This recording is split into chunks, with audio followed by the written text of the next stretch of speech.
What does baptism mean? And what are the things that we should do in order to be baptized? The first thing that we must do in order to be baptized rightfully as it is commanded in the Bible is to have faith. Believe in the Lord Jesus Christ and be baptized and thou shalt be saved. According to the citation in the Acts of the Apostles 16:31 and 2:36 to 38 of the book of Acts. The first step is to believe. To believe. To believe with all your heart. That is in the book of Acts chapter 8 verse 36 or 37. Believe, not only believe, but believe with all your heart. Afterwards, you are now a candidate for baptism. What is the other question? Isang tanong niya. What must we do in order to be baptized? In order to be baptized? What should we do in order to be baptized? To believe. First, to believe. Believe with all your heart. And to believe, you must hear the word of God, because believing or faith cometh from hearing, and hearing by the word of God. Therefore, you have to listen first to the word of God. After you have received and you have believed, or you believe, then there comes baptism. The other question about baptism is what? Your first question about baptism? The real meaning of baptism. What is the real meaning of baptism? What does baptism mean? There are various meanings of baptism in the Bible. Sometimes baptism is called regeneration in the Spirit. Titus chapter 3, and it reads like this.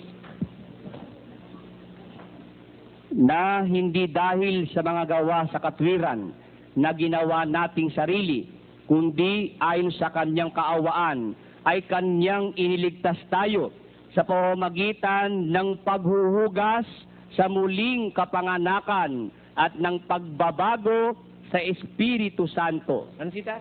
3:5. 3:5. Ang sabi niya rito, not by the works of righteousness which we have done, but according to His mercy, He saved us by the washing of regeneration and renewing of the Holy Spirit. Therefore, sometimes the baptism means regeneration. Sometimes, in the Bible, in some verses of the Bible, it means remissions, washing of sins. 22:16 of the book of Acts. At ngayon, bakit ka tumitigil? Magtindig ka at ikaw ay magbautismo at hugasan mo ang iyong mga kasalanan. And now, why tarriest thou? Arise and be baptized and wash away thy sins. Therefore, baptism means also washing away of sins. It means regeneration in the Spirit. Another meaning is in Romans chapter 6 verses 4 to 6. Tayo nga'y nangalibing nakalakip niya sa pamamagitan ng bautismo sa kamatayan. Tuloy. Na kung paanong si Kristo ay nabuhay na mag-uli sa mga patay sa pamamagitan ng kaluwalhatian ng Ama, ay gayon din naman tayo'y makalalakad sa panibagong buhay. Therefore, we are buried with Him by baptism into death, that like as Christ was raised up from the dead by the glory of the Father, even so we also that were baptized should walk in a newness of life. Therefore, baptism also means the start of renewal in your life. There are various meanings of baptism in the Bible. Another meaning of baptism is salvation. And it says in 1 Peter chapter 3 verse 20, it reads like this. Basa. Na ng unang panahon ay mga suwail, na ang pagpapahinuhod ng Diyos ay nanatili noong mga araw ni Noe.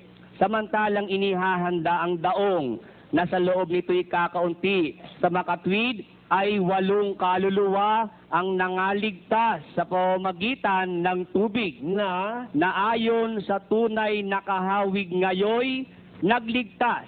Sa makatwid bagay ang bautismo. Sabi rito, which sometimes were disobedient, when once the long suffering of God waited in the days of Noah, while the ark was a preparing, wherein few, that is 8 souls were saved by water. The like figure whereunto even baptism that also now save us. Therefore, baptism is salvation, according to this verse. Salvation. So, if you were baptized, could you guarantee that as your passport in entering the kingdom of heaven, even without being everything that is written? No, certainly not. Kasi it is not enough that you are baptized, but you have to walk in the newness of life. And you have to endure up to the end, and those that will endure up to the end will be saved, according to Matthew chapter 10, verse 22.